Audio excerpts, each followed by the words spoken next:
नमो अरिहन्ताणं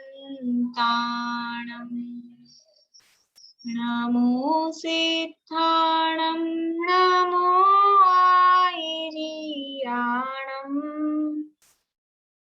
नमो वज्रायाणं नमो लोये सवसाहुणम् ऐसो पंच नमो यारो सव पावपनासनो मंगलाणं च सव्येसिं परमं होहि मंगलम् परमं होहि मंगलम्।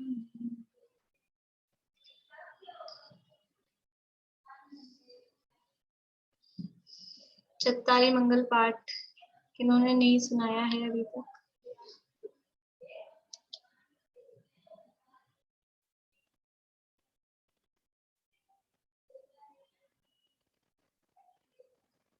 आप नहीं सुधा जी, भाई साहब को बोलिए।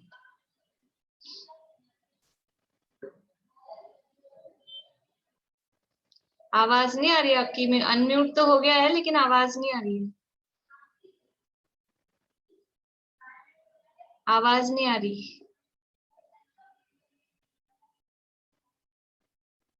चलिए जब तक रेखा जी से सुनते हैं, आप दूसरा चालू करिए जब तक। चत्तारी मंगलम अरहंत मंगलम सिद्धा मंगलम साहु मंगलम केवली पणत धम्मो मंगलम। चत्तारी लोगुत्मा अरहंत लोगुत्मा सिद्धा लोगुत्मा साहु लोगुत्मा केवली पणत धम्मो लोगुत्मा।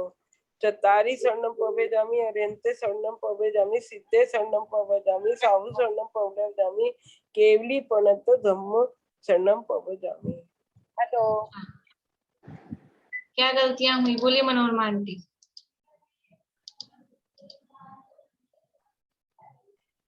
में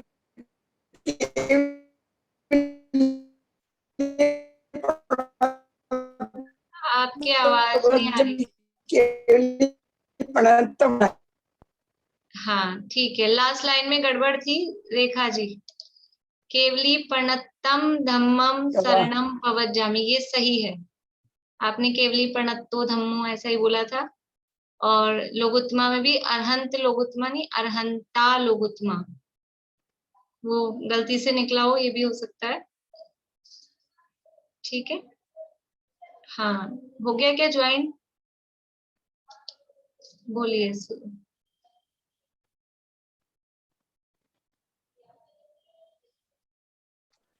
हाँ आ रही आवाज है, बोल। हाँ, आ रही आवाज? आ रही है, आ रही है, आ रही है, बोलिए। पूरा शुरू से बोलूं आप या चत्तारी मन में बोलूं?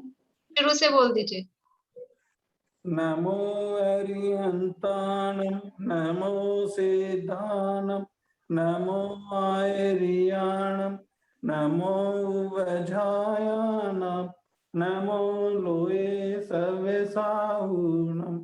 ऐसो पंच नमो यारो सव्य पापै पाशनो मंगलानं च सव्यसिं परमं हवै मंगलम् परमं हवै मंगलम्। चत्तारि मंगलम अरिहंता मंगलम सिद्धा मंगलम साहु मंगलम केवली प्रणतो धम्मो मंगलम। चत्तारि लोरुत्तम अरिहंता लोरुत्तम सिद्धा लोरुत्तम साहु लोरुत्तम केवली प्रणतो धम्मो लोरुत्तम। चत्तारि शरणं पव्यजामि अरिहन्ते शरणं पव्यजामि सिद्धे शरणं पव्यजामि साहु शरणं पव्यजामि केवली प्रणतम धम्मं शरणं पव्यजामि। क्या बोला? बढ़िया।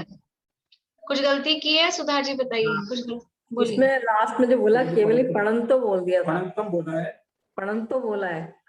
नहीं, प्रणतम ही बोला था, प्रणतम ही बोला था ना आपने? प्रणतम बोला है। वैसे मैंने प्रणंतो ही सुना है, बाकी तो सही बोला है। बाकी जो ऐसो पंच नमो यारो था उसमें सब पाप ही ऐसा कुछ सुनाई दिया था मुझे। पापी सब पावपणासणु, अच्छा सब पावक पावपणासणु। ठीक है, बढ़िया।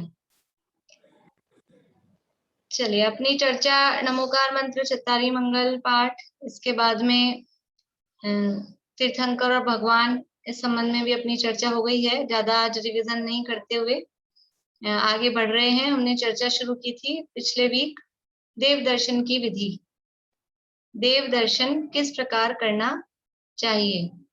तो सबसे पहली बात तो है देव दर्शन कहते किसे हैं, देव दर्शन का मतलब क्या है। देव और दर्शन दो शब्द हैं। तो देवों को देखना, उसका नाम देव दर्शन, दर्शन यानी देखना, देव यानी देव। लेकिन यहाँ देव का अर्थ क्या और वो देखना दर्शन, उसका अर्थ क्या। तो देव अर्थात जो सच्चे देव हैं, विप्रागी सर्वज्ञ भगवान, सच्चे देव, वो देव यहाँ लेना है और उनका करना है दर्शन। दर्शन का मतलब क्या, जैसे ये अपना टीवी होता है ना, टीवी को क्या बोलते हैं, दूरदर्शन। तो हम कैसे करते हैं दूरदर्शन, हम टीवी कैसे देखते हैं, बस टीवी रखा है ऐसे देखते हैं कि बराबर उसको चला के और कंफर्टेबल, मतलब पूरा अच्छे से उसमें तन्मय होकर, उसमें लीन होकर क्या चल रहा है क्या नहीं चल रहा है, ऐसा पूरा उसमें लीन होकर देखते हैं। यहाँ दर्शन करने, तो दर्शन कैसे करने कि भगवान बैठे हैं मंदिर में, भगवान के दर्शन कर आओ। तो कुछ लोग होते हैं मंदिर में घुसते हैं, इधर से घुसे यूं घूमे और बाहर, तो वो भगवान के दर्शन करने गए हैं कि भगवान को दर्शन देने गए हैं कि हम हैं, अटेंडेंस लगा लो हमारी, हम जिंदा हैं।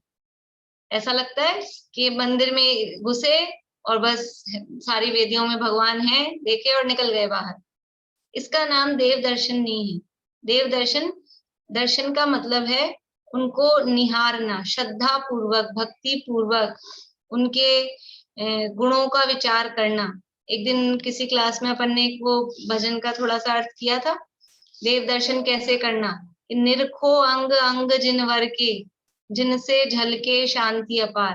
भगवान के दर्शन करने गए हैं तो बस भगवान बैठे हैं इतना नहीं देखना है कि वहां है विराजमान, कि भगवान के एक एक अंग को नीचे से लेकर ऊपर तक, ऊपर से लेकर नीचे तक, उनको निहारना, उसका नाम है भगवान के दर्शन करना। देव यानी भगवान और भगवान के दर्शन करना। तो किस तरह से दर्शन करने हैं कि अच्छी तरह से निहारना किसको बोलते हैं, कोई चीज ऐसी होती है कि जिसको देखते ही जाओ देखते ही जाओ, नजर ही नहीं हटे, उसको बोलते हैं निहार रहे हैं। क्या निहार रहे हो, कभी कभी ऐसे पूछते हैं पर आपस में, देखते ही जा रहा है कोई व्यक्ति किसी चीज को कि क्या निहार रहे हो।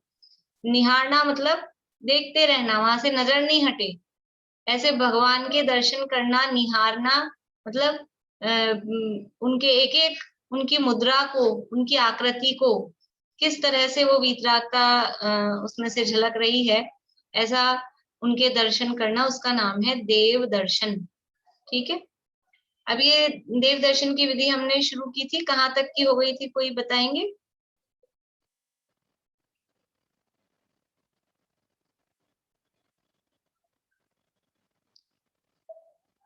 बोलिए रेखा जी, बढ़ जाते हैं। निस्सही वगैरह का अर्थ अपन करे थे कि शुरू से बताना है, कहाँ तक की हो गई वो मुझे ये पूछना है, शुरू से क्या करना है वो, और जहां तक अपन पहुंच गए वहां तक की बताना है। जब घर से निकलते हैं तो हाथ में अपन द्रव्य लेकर अपने को जाना चाहिए और मन में कोई स्तुति या भगवान का उनके गुणों का स्मरण करते हुए हमें जाना चाहिए। और मंदिर के बाहर अपने को स्वच्छ जल से, छने में पानी से अपन अपने हाथ और पैरों को धो करके और फिर उसके बाद मंदिर में प्रवेश करना चाहिए। और मंदिर में प्रवेश करते हुए अपन को निस्सही निस्सही निस्सही 3 बार उच्चारण करना चाहिए और घंटा बजाकर फिर भगवान के सामने आकर समक्ष खड़े होकर नमोकार महामंत्र बोलना चाहिए। बस उसके आगे की तो हुई नहीं थी वो, अभी तो घंटे तक ही पहुंचे थे अपन, बस घंटा ही बजा था अपना फिर घंटा बज गया, घंटा बजाया तो फिर घंटा बज गया था अपना टाइम का। बोलो पारुल, कुछ और? भाभी सुबह उठकर अपने को शुद्ध मतलब शरीर को और शुद्ध मन से भगवान के लिए तैयार होना चाहिए। बढ़िया। मतलब नहा धोकर स्वच्छ वस्त्र पहनकर फिर मंदिर जी के लिए हमें जाना चाहिए। और शुद्ध नहा धो विचारों से जाना चाहिए। जो हमारे विचार हैं वो भी वास्तव में शुद्ध होने चाहिए। लड़ते झगड़ते गुस्सा करते हुए निकल गए तो वो तन की पवित्रता तो की, लेकिन मन भी पवित्र होना चाहिए। तन की शुद्धता के साथ साथ मन भी हमारा शुद्ध हो। इसके लिए ये कहा कि कोई भी स्तुति पाठ, मंगलाष्टक है, महावीराष्टक है, कुछ भी इस तरह के पाठ मन में बोलते हुए फिर मंदिर जी के लिए रवाना हो।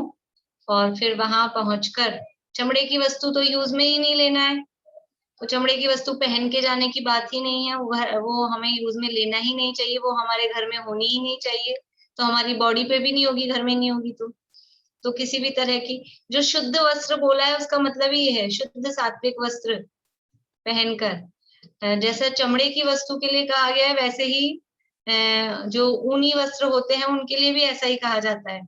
और पुराने जमाने कुछ लोग जो होते हैं वो तो बिल्कुल ऊन का यूज मंदिर में तो कम से कम नहीं करते हैं, क्योंकि जो चमड़े में दोष है वो वास्तव में जो प्योर वूल होती है उसमें भी वही दोष होता है। तो वो यथा योग्य अपनी शक्ति के अनुसार, क्योंकि उसमें सर्दी का मौसम होता है ना, पर आजकल ऑप्शन बहुत है। देखो चमड़े की चीज है तो यूज लेना, उसमें कोई शक्ति की बात ही नहीं, वो तो कोई बिल्कुल जरूरी ही नहीं है, वो तो हमेशा हम त्याग कर ही सकते हैं।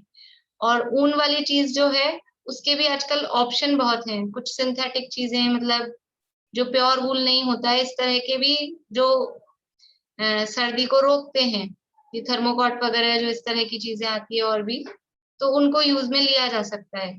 और सर्वथा नहीं त्याग कर सके तो कम से कम इस तरह का अभ्यास कर सकते हैं कि मंदिर में तो हम नहीं यूज में लें, पर अभ्यास करके उसको भी यदि निभता हो तो उसका भी हमको त्याग करना चाहिए। वो शक्ति तय जो आज दिन में बात चल रही थी, शक्ति के अनुसार, क्योंकि वो ठंड का मामला है, बीमार होने का है कि कुछ लोग होते हैं फिर बिल्कुल ही पहन के कुछ नहीं जाए, तो ऐसा भी नहीं है। जैसा अपने शरीर को अनुकूल हो उसके अनुसार, लेकिन यदि पॉसिबल हो तो जो अहिंसक चीजें मिल जाती हैं मार्केट में उसको हम यूज में लें।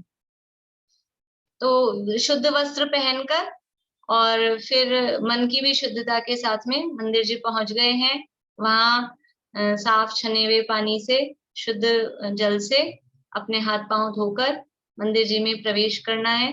निस्सही निस्सही निस्सही ऐसा 3 बार बोलकर और मंदिर में प्रवेश करें।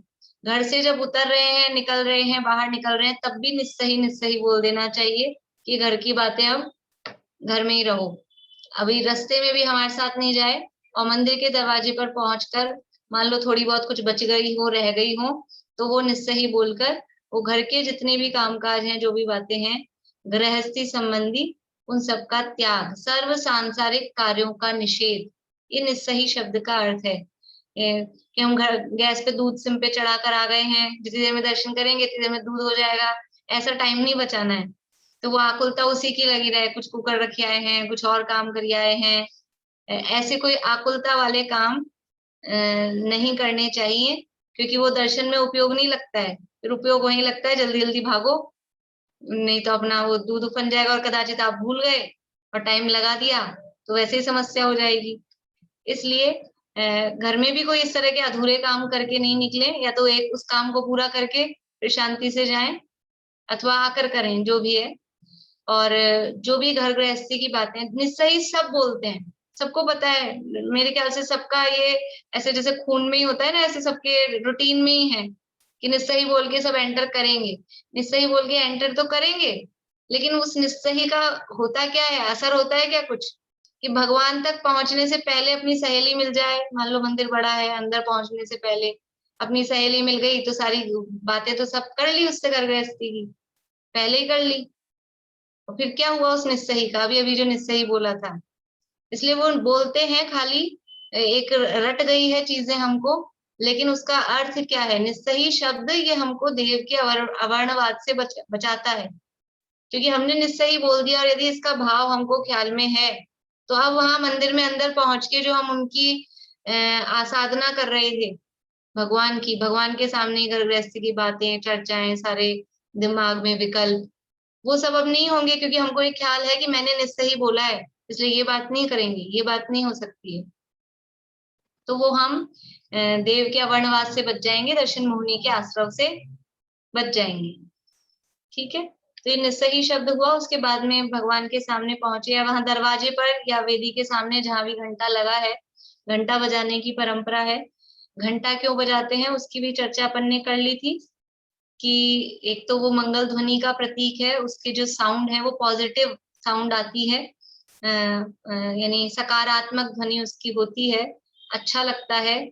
और दूसरी बात कि कोई भी यदि आगे खड़ा हो, दर्शन कर रहा हो, तो उसको ये ख्याल में आ जाए कि कोई और आया है दर्शन करने, तो अपने हिसाब से साइड में हो जाए। अथवा कोई देवादिक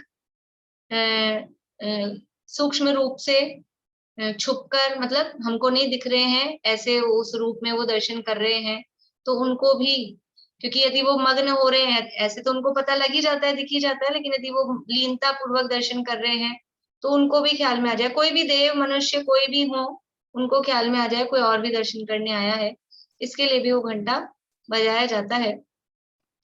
फिर वहां वेदी के सामने पहुंचकर फिर क्या करना है, सबसे पहले ओम जय जय जय, नमोस्तु नमोस्तु नमोस्तु, ओम जय जय जय, भगवान की जयकार लगाते हैं। जयकारा लगाते हुए भी मंदिर में प्रवेश कर सकते हैं।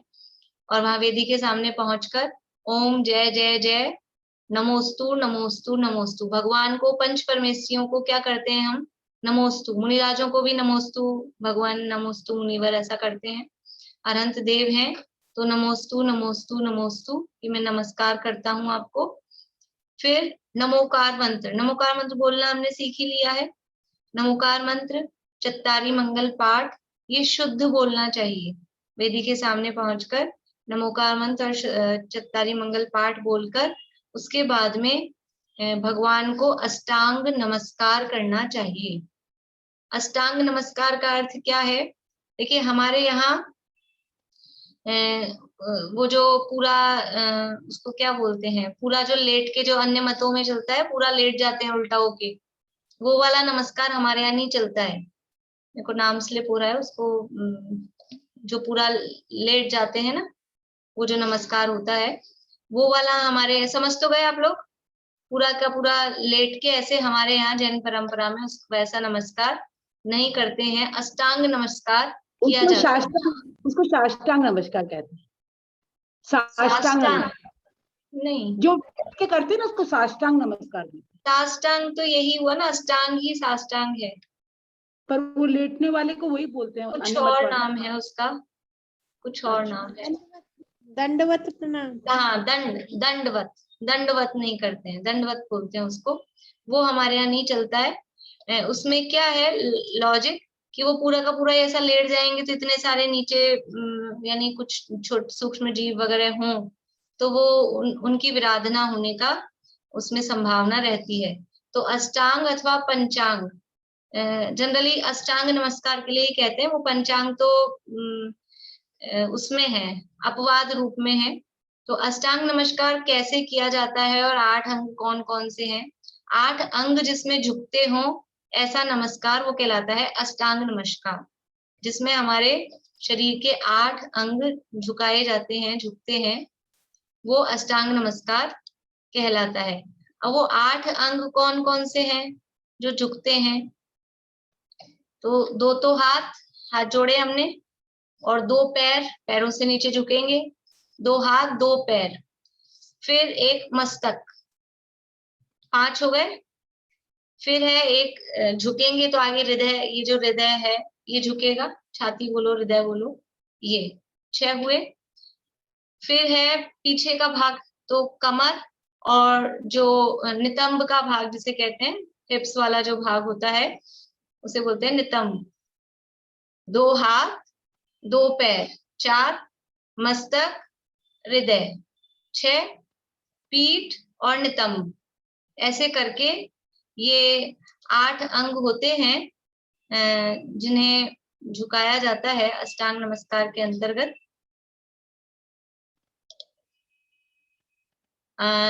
इस अष्टांग नमस्कार को किस तरह से किया जाता है, तो जैसा हम पैर मोड़ के बैठे हैं, अब यहाँ प्रैक्टिकल अपन नहीं दिखा सकते, पैर मोड़ के बैठे और झुकना है, तो उसमें स्त्री और पुरुषों के लिए कुछ अलग अलग प्रक्रिया होती है, अलग अलग तरीका होता है, आसन अलग होता है। सुधा जी आपको कुछ पूछना है? नहीं, मैं वो बता रही हूँ दंडवत अच्छा, करते हैं ठीक, वो। ठीक। तो उसके लिए एक होता है, ये तो एक तो अष्टांग नमस्कार की जो मुद्रा है, पैर मोड़े और हाथ जोड़ के और झुकना है नीचे, मस्तक जमीन पे टच होगा, ये सामान्य मुद्रा है, सामान्य रूप से पुरुषों के लिए। लेकिन स्त्रियों के लिए और मुनिराजों के लिए वो गवासन की मुद्रा कही जाती है। झुकाने 8 अंग ही है, लेकिन उसका नाम है गवासन। गवासन का मतलब क्या है? गव यानी गवय यानी गाय, गाय जैसे बैठती है। तो गाय कैसे बैठती है कि पैरों को साइड में मोड़कर, जैसे हम लोग कभी कभी किसी के घर जाते हैं तो फॉर्मेलिटी में जैसे बैठते हैं पैरों को साइड में मोड़ के, ऐसे समझ में आ रहा है? ऐसे पैरों को साइड में मोड़ के। यहाँ जो अष्टांग नमस्कार में तो हमने सीधे पैर मोड़े नीचे, और यहाँ नीचे बैठ के पैरों को साइड में मोड़ना है। तो पैरों को साइड में मोड़कर फिर हाथ जोड़कर जो झुके, तो 8 अंग झुके हैं, लेकिन वो मुद्रा कहलाती है गवासन की मुद्रा। तो स्त्रियों को इस गवासन मुद्रा में अष्टांग नमस्कार करना चाहिए, और जो महाराज लोग होते हैं वो भी इस गवासन मुद्रा में ही अष्टांग नमस्कार करते हैं। मेरे हिसाब से काफी लोगों को पता होगा, और जिन लोगों को बोलने से, जो लोग जिनको पता नहीं था उनको समझ में आया कि नहीं कि कैसे करना है, बोल के जो हमने बताया, क्योंकि यहाँ प्रैक्टिकल नहीं दिखा सकते हैं, अभी कोई चित्र भी अभी दिखा नहीं मुझे ऐसा। बोलिए नीता जी।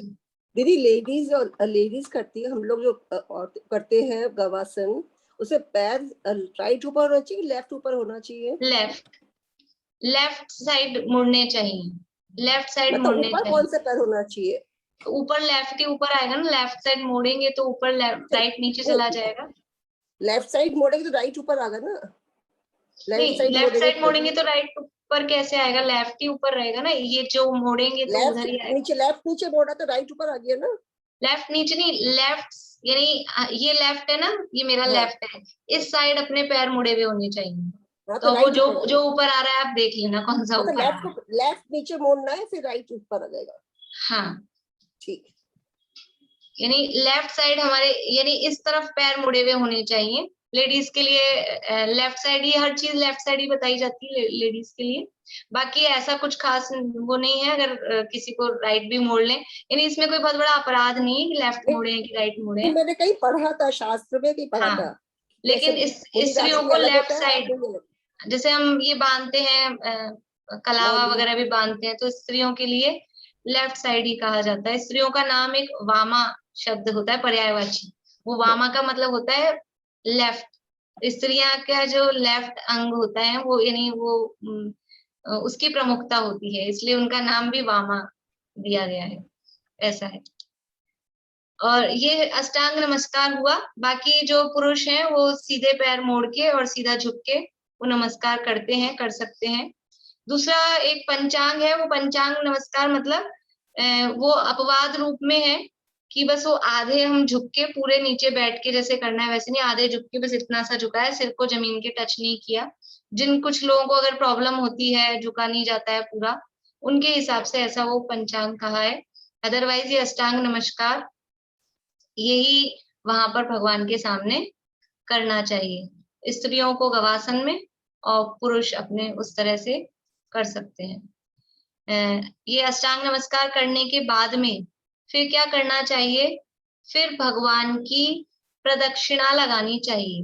प्रदक्षिणा मतलब जिसे हम फेरी बोलते हैं, चक्कर, लेकिन वो चक्कर और फेरी नहीं है, वो उसका शब्द है प्रदक्षिणा। भगवान की प्रदक्षिणा लगानी चाहिए। प्रदक्षिणा क्यों लगानी चाहिए? प्रदक्षिणा, एक तो क्वेश्चन ये है प्रदक्षिणा क्यों लगानी चाहिए, फिर दूसरा क्वेश्चन ये है कि प्रदक्षिणा कितनी लगानी चाहिए, और फिर तीसरा क्वेश्चन क्या है कि प्रदक्षिणा क्यों लगानी चाहिए, कितनी लगानी चाहिए, और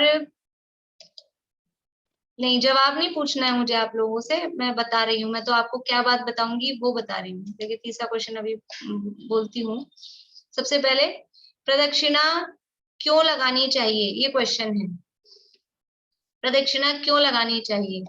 तो भगवान बहुत यानी हम भगवान के चारों तरफ चक्कर लगाएं, लोग लगाते हैं, किताब में लिखा है इसलिए चक्कर लगाने हैं, तो ये बात नहीं है। भगवान इतने महान हैं और केवल सामने से देखकर, सामने से दर्शन करके हमारा मन नहीं भरता है, और भगवान की प्रतिमा इतनी मनहर है कि केवल सामने से देखकर हमारा मन नहीं भरता है। तो भगवान को चारों तरफ से निहारने के लिए, दर्शन करने हैं ना, आगे से ही दर्शन करने होते। फोटो के दर्शन में, फोटो के दर्शन करना और मंदिर जाके दर्शन करना एक सही है क्या? फोटो के दर्शन करना वो देव दर्शन है क्या? नहीं है। फोटो के दर्शन में तो वो खाली सिंगल अपने को सामने का, बस वो कागज में सिंगल डायमेंशन में होता है, सामने के वो भगवान की वो दिखाई देती है। फोटो के दर्शन नहीं होते हैं, वो तो बस हम अपने पूज्य हैं इसलिए घरों में लगा के रखते हैं, लेकिन उसके दर्शन नहीं होते। फोटो के दर्शन भगवान के होते हैं।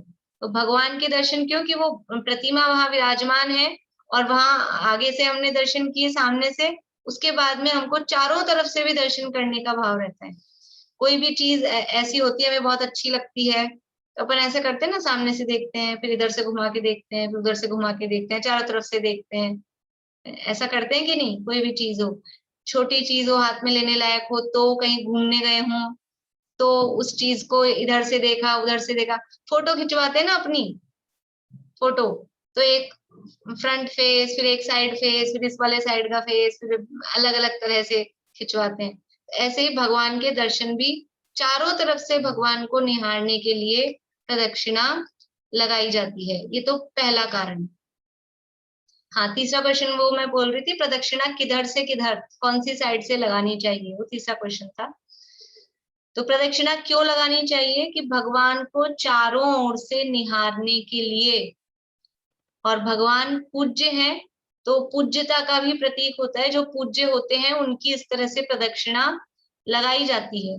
जो भी पूज्य होते हैं उनकी इस तरह से प्रदक्षिणा लगाई जाती है। तो भगवान पूज्य हैं, हमारे आराध्य हैं, और उनको चारों तरफ से निहारने के लिए प्रदक्षिणा लगाई जाती है। ये पहली बात हो गई। अब प्रदक्षिणा कितनी लगानी है? 1 लगाएं, 3 लगाएं, 5 लगाएं, 7 लगाएं, 108 लगाएं, कितनी लगाएं? तो सामान्य रूप से प्रदक्षिणा 3 लगाई जाती है। 3 क्यों लगानी है प्रदक्षिणा? 3 प्रदक्षिणा क्यों लगानी है? क्योंकि वो 3 प्रदक्षिणा बता रहे हैं आप लोग, रत्नत्रय का प्रतीक है। सबसे पहला, रत्नत्रय की प्राप्ति के लिए, हमें 3 रत्न प्राप्त हों इसलिए हम 3 प्रदक्षिणा लगाते हैं। जैसे ये बांधते हैं ना हाथ में, विधान वगैरह करते हैं तो कलावा बांधते हैं, मोली का धागा बांधते हैं, रक्षा सूत्र, तो उसमें कितनी गांठ लगानी है? कि वहां पे भी 3 गांठ की रत्नत्रय की प्राप्ति हमें हो, उसके लिए 3 गांठ लगाई जाती है। 3 जो है वो हमारे यहाँ रत्नत्रय का प्रतीक होता है। इसलिए प्रदक्षिणा, क्योंकि हमें रत्नत्रय की प्राप्ति करनी, भगवान रत्नत्रय की प्राप्ति करके भगवान हो गए हैं, उनके रत्नत्रय की पूर्णता हो चुकी है, तो हम भी ऐसे रत्नत्रय को प्राप्त करके भगवान बने, इसके लिए 3 प्रदक्षिणा लगाते हैं। ये तो सबसे इम्पोर्टेंट जो कारण है वो। फिर दूसरा कारण क्या हो सकता है? कि हम मन से भगवान के दर्शन कर रहे हैं, हम वचन से भी कर रहे हैं, हम काय से भी कर रहे हैं, तो मन वचन काय के प्रतीक के रूप में भी ये 3 प्रदक्षिणाएं हम लगाते हैं। हम मन, जैसे बोलते हैं ना, नमः त्रियोग संभारिके, मन वचन काय से हम नमस्कार कर रहे हैं, ऐसी प्रदक्षिणा भी मन वचन काय के प्रतीक के रूप में 3 लगाते हैं। और अलग अर्थ हम देखें तो हम कृत से, कारित से, अनुमोदना से, कृत कारित अनुमोदना के रूप में भी 3 प्रदक्षिणा लगाते हैं। ये भगवान के जो मंदिर है या भगवान बने हैं उसमें हम स्वयं भगवान बने, उसमें हमारा जो भगवान बन रहे हैं उनकी अनुमोदना है। ऐसा कृत कारित अनुमोदना के प्रतीक के रूप में भी 3 प्रदक्षिणा लगाते हैं। इस तरह से और भी कोई हो तो हम उसको उसके साथ में जोड़ सकते हैं। तो मुख्य कारण वही है, रत्नत्रय की प्राप्ति हो, इसके लिए 3 प्रदक्षिणा लगाई जाती है। फिर अगला प्रश्न है, ये है कि प्रदक्षिणा किधर से किधर लगानी, फिर ही लगानी, किधर से भी लगाओ, इधर से लगा लो, इधर से लगा लो, क्या फर्क पड़ता है। तो किधर से लगानी है, लेफ्ट से स्टार्ट करके राइट में आना है, लेफ्ट से स्टार्ट करनी है, ठीक है ना।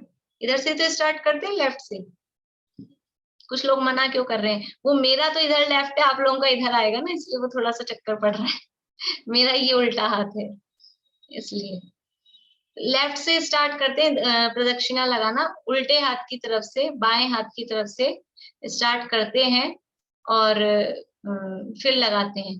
तो ये बाएं हाथ से लेफ्ट से ही क्यों स्टार्ट करनी है, राइट से क्यों नहीं करनी है, इसका क्या कारण है, लेफ्ट साइड से ही क्यों प्रदक्षिणा लगाई जाती है, कोई बता सकते हैं। बोलिए ज्योति जी। जो पूजनीय और आदरणीय होते हैं उनको राइट में रखते हैं, इसलिए। बहुत बढ़िया। जो भी हमारे पूज्य होते हैं ना, जो हमसे बड़े होते हैं, जो हमारे पूज्य होते हैं, वो हमेशा हमारे राइट साइड में होने चाहिए। जो भी हमारे पूज्य होते हैं, हम जैसे कभी हम रास्ते में 2 लोग चल रहे हैं, पैदल चल रहे हैं, तो अगर हमसे बड़े हैं हमारे साथ में, तो वो हमारे इस साइड राइट साइड होनी चाहिए। जो भी हमसे बड़े होते हैं, ये सामान्य से विनय का मतलब एटिट वो है, विनय के लिए इस तरह की लोक व्यवहार में भी ऐसी विनय की जाती है। जो हमारे पूज्य हैं, गुरु हैं, बड़े हैं, वो हमेशा हमारे राइट साइड में होने चाहिए, ऐसा ये लोक व्यवहार भी है। तो वो तो भगवान है, अरहंत भगवान है।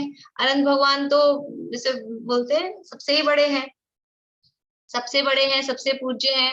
तो जब हम प्रदक्षिणा लगाएंगे, हमने लेफ्ट से स्टार्ट करी, तो भगवान किधर है, देखिए जैसे ये वेदी है ना, यहाँ भगवान विराजमान है। अब हमने इधर से स्टार्ट करी, तो भगवान किधर है, अभी हम इधर हैं, तो भगवान हमारे राइट में है। आप अपना अपना देख लेना, हो सकता है ऐसा देखने में आपको उल्टा दिख रहा हो, आप अपना अपना देख लेना कि जिधर से हम स्टार्ट करेंगे तो भगवान आपके राइट में है। इधर से आपने स्टार्ट की तो भगवान आपके राइट में है, फिर यूं घूम के इधर आ गए तो वो फेस टर्न हो गया, तो अब भगवान अब हमारे राइट में है। दर्शन करेंगे कल सब, दर्शन करते समय ये देखना कि भगवान हमारे राइट में रह रहे हैं कि नहीं। तो जो पूज्य होते हैं, जो बड़े होते हैं, वो हमेशा हमारे राइट में होने चाहिए। इसलिए लेफ्ट से प्रदक्षिणा स्टार्ट करते हैं तो भगवान हर समय हमारे राइट में रहते हैं। जब हम सीधे अभी स्टार्ट की तब, और जब हम टर्न हो जाएंगे तब भी वो हमारे राइट में ही रहेंगे। इसलिए प्रदक्षिणा हमेशा बाएं से दाएं ऐसा लगाना चाहिए, ठीक है। तो ये प्रदक्षिणा क्यों लगानी चाहिए, कितनी लगानी चाहिए और कैसे लगानी चाहिए, ये प्रदक्षिणा के संबंध में बात हुई। 3 प्रदक्षिणाएं लगानी चाहिए। प्रदक्षिणा लगाते समय क्या करें, इधर उधर देखते रहें, घर की बात याद कर ले उस समय। तो अब क्या करें, ये प्रदक्षिणा लगाते समय एक तो नीचे देखते हुए लगाएं, ताकि मंदिर में तो स्पेशली जीव जंतु होते ही हैं, क्योंकि हम ये सामग्री वगैरह चढ़ाते हैं और वो सब तो चींटियां वीटियां आ ही जाती हैं। तो नीचे देखते हुए और कोई ना कोई स्तुति या पाठ जो भी हो वो बोलते हुए।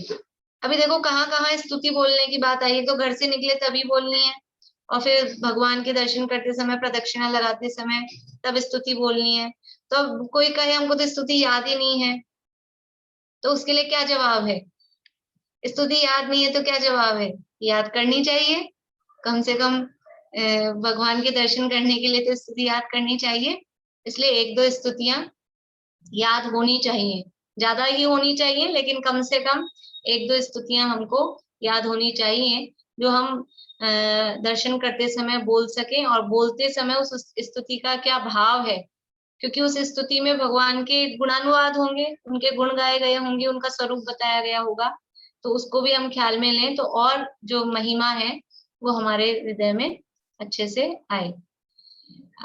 अब ये प्रदक्षिणा और घंटा दोनों ही चीजें ये मॉर्निंग टाइम में, दोपहर के टाइम में करनी चाहिए। शाम का टाइम रात हो जाए उसके बाद प्रदक्षिणा भी नहीं लगाई जाती है, घंटा भी नहीं बजाया जाता है। घंटे की बात शायद हो गई थी लास्ट टाइम अपने, रात को बजाना नहीं है, क्योंकि रात में घंटा बजाने से वो सूक्ष्म जीवों की हिंसा होती है, और भी कोई जो बड़े बड़े चिड़िया कबूतर वगैरह ऐसे पक्षी वगैरह हैं वो उससे डर जाते हैं, इसलिए रात में घंटा नहीं बजाना चाहिए। और प्रदक्षिणा भी रात में इसीलिए नहीं देते हैं कि वो रात में जीवों की उत्पत्ति विशेष रूप से ज्यादा हो जाती है। जैसे ही सूर्य अस्त होता है तो सूर्य अस्त होने के बाद में वो ऑटोमेटिकली ही जीवों की उत्पत्ति हो जाती है। कभी कभी नोटिस किया होगा आप लोगों ने कि दिन में कभी मच्छर नहीं खा रहे घर में भी, और शाम होती है और मच्छर पैदा हो जाते हैं, मच्छर खाने लग जाते हैं। या कहीं अपन शादी वगैरह के प्रसंग में जाते हैं तो वो मैरिज गार्डन में दिन में भोजन कर रहे हैं, दिन में का मतलब है बिल्कुल दिन में, जैसे 5 बजे अभी के हिसाब से, तो कोई मच्छर वच्छर अपने को इतने नहीं दिखते हैं। लेकिन जैसे ही वो संध्या का टाइम होता है, 6:15 6:30, मतलब बिल्कुल अंधेरा होने को हो रहा है, ऐसा टाइम हो रहा है, तो उस समय एक दूसरे के सिर पे देखें तो बहुत सारे मच्छर मंडराते हुए दिखते हैं, लॉन वगैरह ऐसी जगह जहाँ होती है। तो ये कहाँ से आ गए? अभी तो नहीं थे 1 घंटे पहले, तो अभी कहाँ से आ गए कि जैसे ही सूर्य अस्त होता है वो जीवों की उत्पत्ति इस तरह से, विकलत्र जो जीव होते हैं, मक्खी मच्छर वगैरह और सूक्ष्म जीव, ये तो हमको दिखते हैं मच्छर तो, पर उसके अलावा भी बहुत सारे ऐसे जीव उत्पन्न हो जाते हैं जो हमको नहीं दिखते हैं। इसलिए रात को ज्यादा आवागमन और भी जो भी कुछ है वो नहीं करने चाहिए। पर हमारी तो गृहस्थों की हालत ही खराब है, सारे कार्यक्रम सब रात को ही होते हैं। पहले के जमाने में इसलिए पाप समझ लो थोड़ा पापों से बचे रहते थे, ये लाइट वाइट नहीं होती थी ना, तो अपने आप ही आदमी शांत होके बैठ जाता था कि अब कुछ अंधेरे में करे क्या, तो ऑटोमेटिकली पापों से बच जाता था। लेकिन अभी लाइटें हो गई हैं तो दिन और रात का कुछ भेद ही नहीं रहता है, तो रात को बहुत काम होते हैं।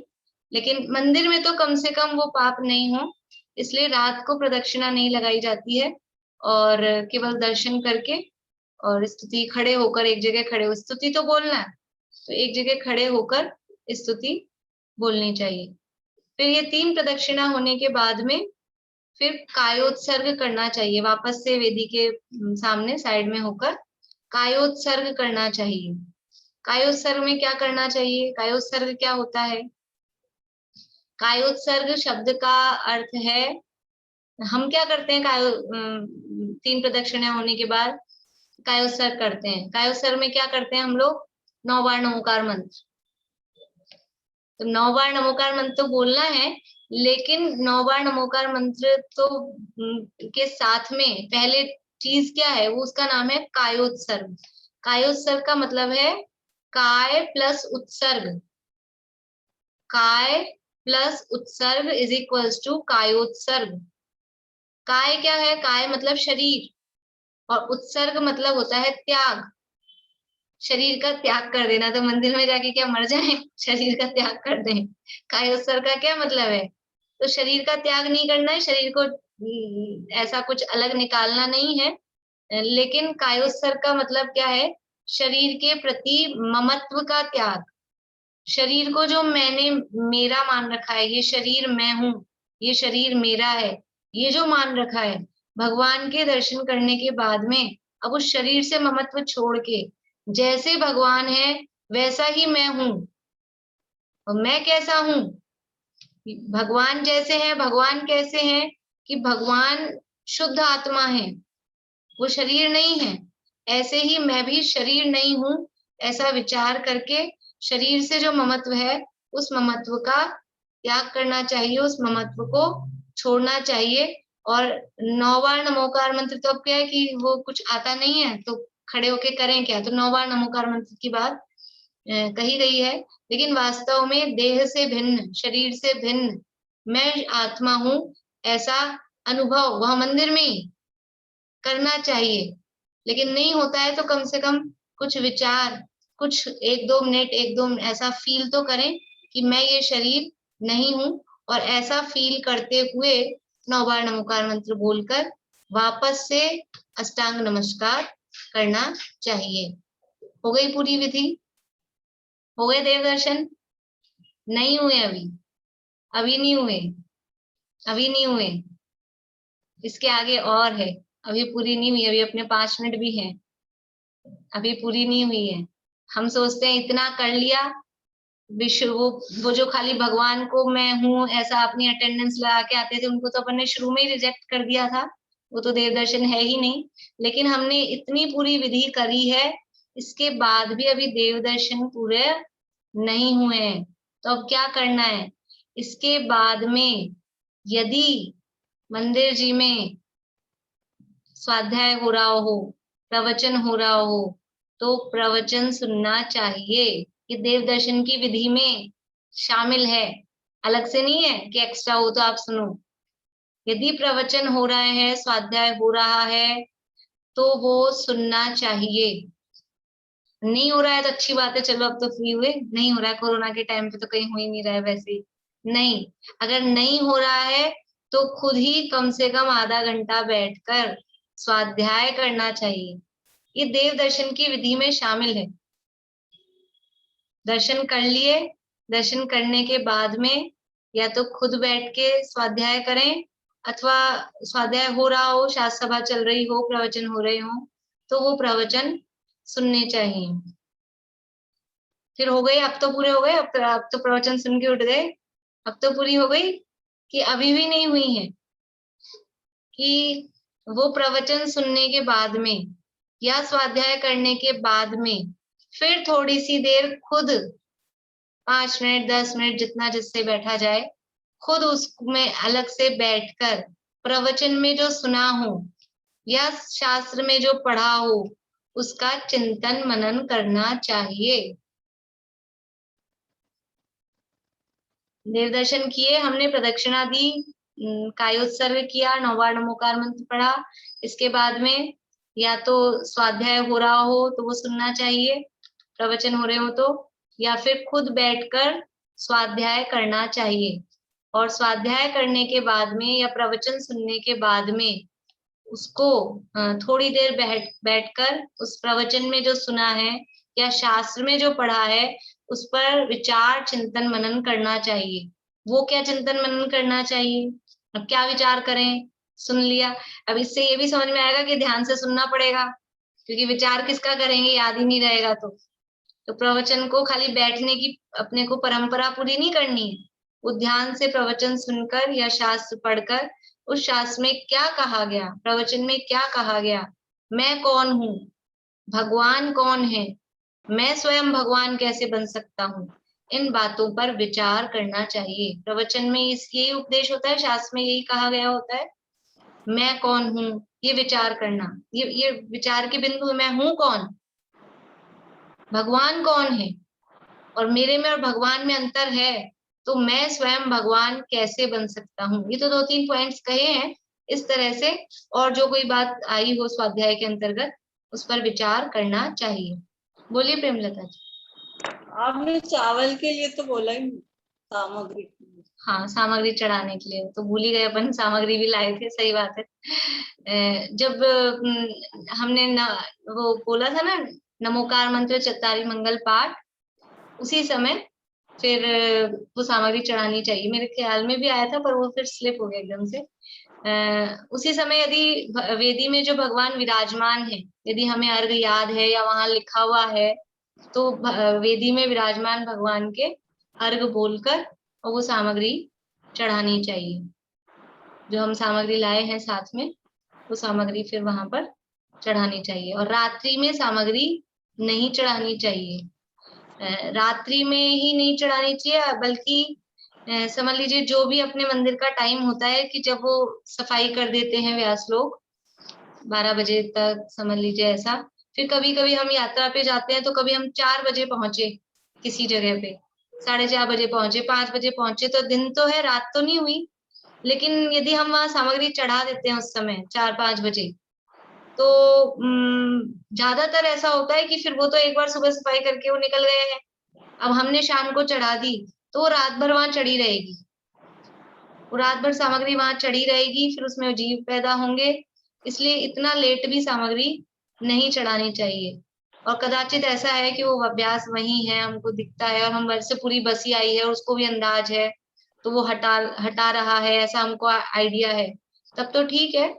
अदरवाइज और टाइम पे यानी कुछ ऐसे टाइम पे हम मंदिर जाते हैं तो फिर सामग्री नहीं चढ़ानी चाहिए, उतना विकल्प नहीं रखना चाहिए, क्योंकि वो सामग्री वहां चढ़ी रह जाएगी तो उसमें बहुत जीव होंगे। कई जगह आप देखते होंगे क्षेत्रों पे बहुत बहुत दिनों तक वो सामग्री की जो पेटी होती है वो खाली नहीं होती है, बहुत चींटियां वीटियां उसमें हो जाती हैं, क्योंकि वो सुबह सुबह आते हैं माली लोग और वो करके ताला बंद करके चल जाते हैं। इस तरह की व्यवस्था होती है बहुत जगहों पर, इसलिए वो ध्यान रखना चाहिए।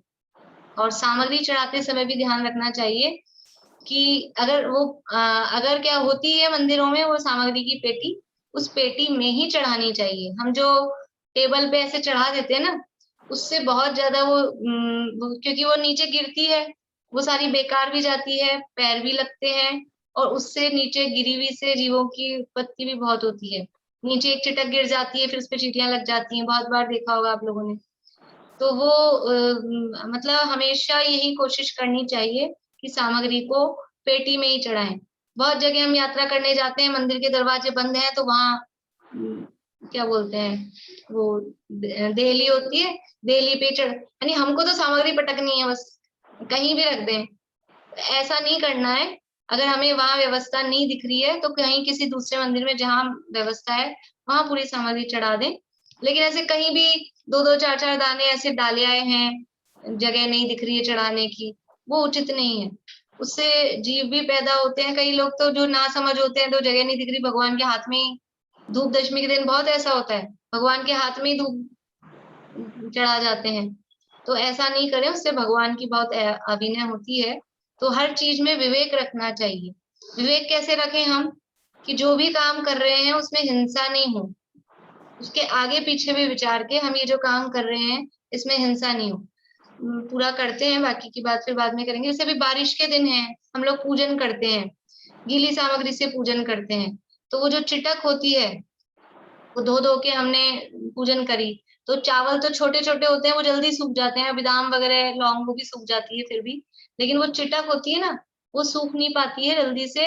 आप देखिए उनमें बहुत उलन आ जाती है, अभी अभी 10 लक्षण वगैरह में तो विधान होंगे, खूब चढ़ेंगी, तो वो उलन आ जाती है उनमें। तो फिर ऐसा कोई उसमें बहुत बड़ा पुण्य पाप का वो नहीं है कि हम चिटक ही चढ़ाएं या ऐसा नहीं भी चढ़ाएं। अगर इतनी बारिश का मौसम है, कंटिन्यू बारिश आ रही है 10 दिन तक और धूप निकल ही नहीं रही है, और फिर उलन का मतलब क्या है, उलन का मतलब है उसमें 2 इंद्रिय जीव पैदा हो गए हैं। उलन वो त्रस जीव है, फफूंद जो आती है, इसलिए थोड़ा विवेक से काम करें। इनसे कुछ खास पुण्य पाप का फर्क नहीं पड़ता है, ये तो हमारी भावनाओं के साथ में है कि हमें अवलंबन चाहिए, हमें चढ़ाने की भावना है।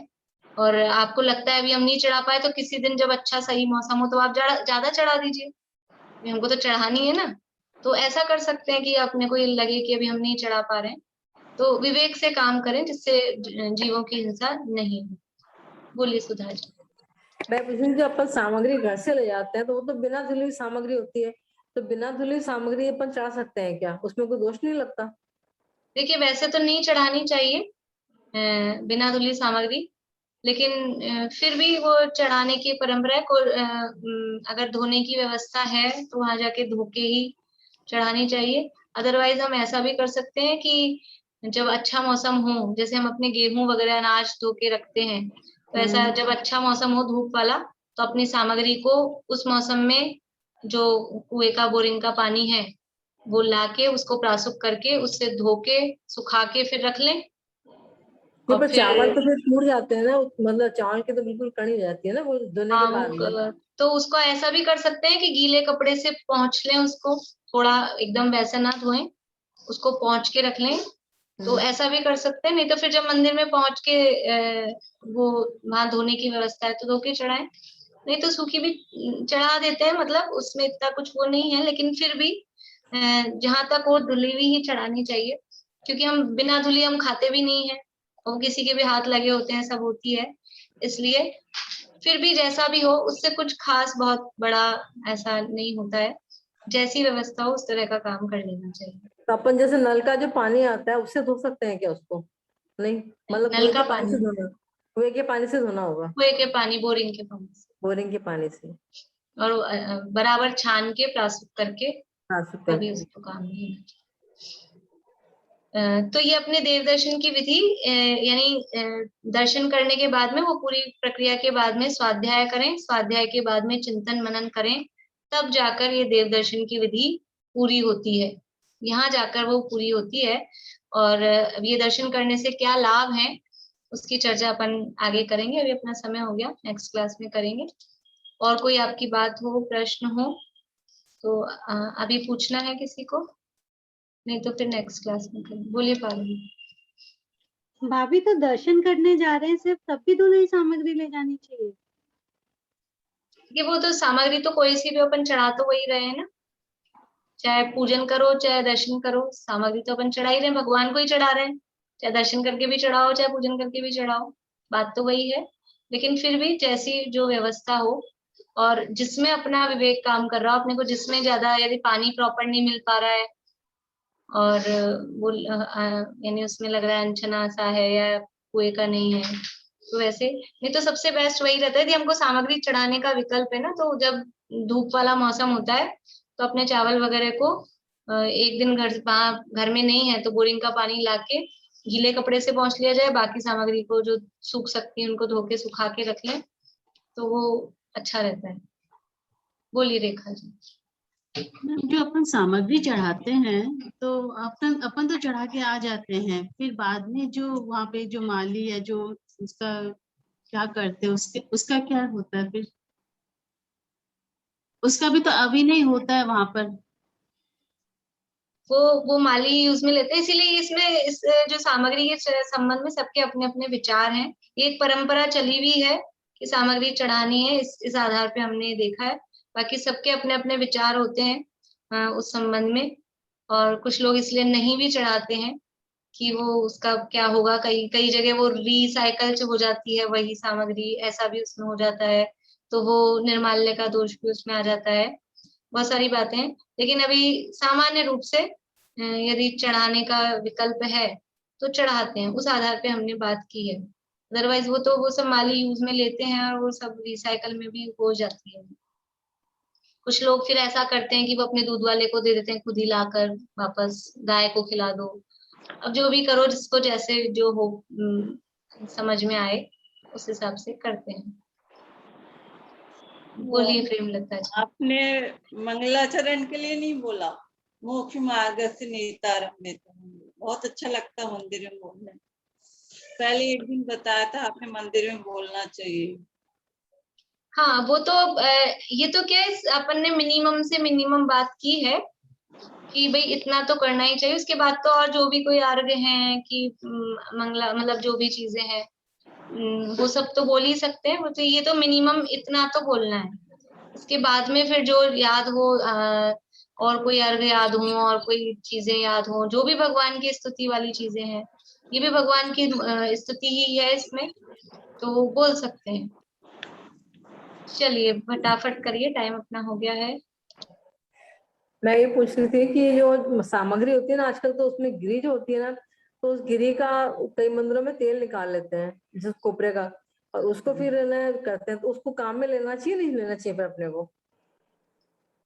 वही मैं बोल रही हूँ, अपने विवेक से हमको विचार कर लेना चाहिए वो क्या चीज हुई, वही बात हो गई ना वो पर वो अपन तो उस सब। चीज के मतलब पैसे मतलब देके उसको खरीद के ले आते हैं, तो वो भी नहीं करना चाहिए। तो इसमें वही सबके अपने अपने विचार हैं, और कोई कुछ इस संदर्भ में महाराज वगैरह के कुछ आते हैं ना शंका समाधान में इसमें, तो कोई उनकी गाइडेंस हो तो वो आप देख सकते हैं इस संबंध में। बोलिए सुनीता आंटी। हाँ, मैं ये कह रही थी निर्माल्य का तो अगर हम देंगे, किसी को भी देंगे, चाहे वो खाएगा, पुजारी खाएगा, कोई भी खाएगा, तो उसका दोष तो सभी को लगेगा ना। वही है, इसीलिए ये जो हमने चावल चढ़ाने वाली बात की है ना, वो एक परंपरा चली आई है, उसी आधार पे की है। इस संदर्भ में फिर जो ज्यादा इतना मतलब विचार करते हैं, तो उस हिसाब से वो, अगर हम ज्यादा इसको विचार करेंगे तो फिर हम नहीं चढ़ा पाएंगे। इसलिए या तो हम ये तैयार हों कि हम नहीं चढ़ाएं, और नहीं तो बाकी महाराज वगैरह की भी इसके संबंध में गाइडेंस आती है, उनसे भी पूछ सकते हैं कि वे क्या करना चाहिए। ऐसा अभी अपना समय हो गया है, अभी यहीं पूरा करते हैं। और कोई आप लोगों के प्रश्न रहे हैं अगर, तो नेक्स्ट क्लास में अपन करेंगे। अभी यहीं पूरा करते हैं। जिनवाणी स्तुति।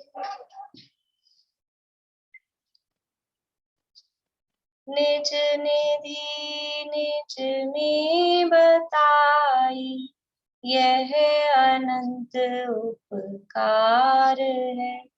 उसके लिए जिन वाणी माँ को वंदना शत बार है, वंदना शत बार।